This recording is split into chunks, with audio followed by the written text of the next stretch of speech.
ছুটে এসে দেখি দুধ উতলে পড়ে গিয়েছে। আমার হাতে দুধ পড়বে না তা কখনো হয়? যতই আমি দাঁড়িয়ে থাকি দুধ কিন্তু পড়বেই। আচ্ছা, দুধ কেন পড়লো, ফুল কেন তুললাম, সব বলবো। আমার সঙ্গে তোমরা থাকো। ভটকা গার্ল রিয়ার চ্যানেলে তোমাদের সবাইকে স্বাগত। চলে এসো। আচ্ছা, রান্নাঘর ধুয়ে মুছে পুরো সাফ করে দিয়েছি, দেখো। আর এই যে রয়েছে হাঁড়ি, এটা ঠাকুরের হাঁড়ি, আজকে পায়েস হবে, বুঝলে। আর এই হচ্ছে গোবিন্দভোগ চাল, চালটা একটু ভিজোতে দেবো, ভিজোতে দিয়ে হাতে সব কাজ করে নেবো।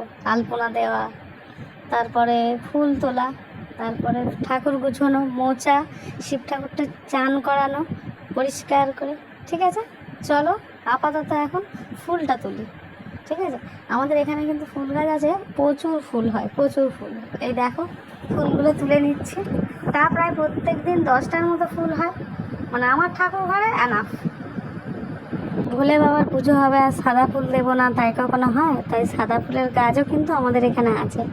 ছোট করে পুজো করছি তো, মানে নিজে হাতে একা একা ঠিক পেরে উঠি না। আলপনাটা যেমন পেরেছি দিয়েছি। আর দেখো এই পায়েস দিয়ে আর মাকে বাবাকে দুজনকেই সাজিয়ে দিয়েছি, ফুল দিয়ে সাজানো হয়ে গিয়েছে।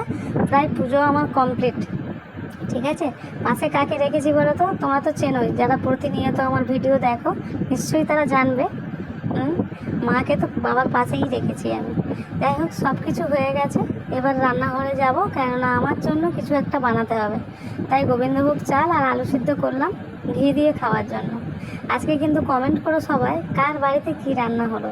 আজ শ্রাবণের শেষ, মানে আজ শুরু, সোমবারটা শুরু শ্রাবণের। হ্যাঁ, আর আসছি আমি, তাহলে খেয়ে নিই, টাটা।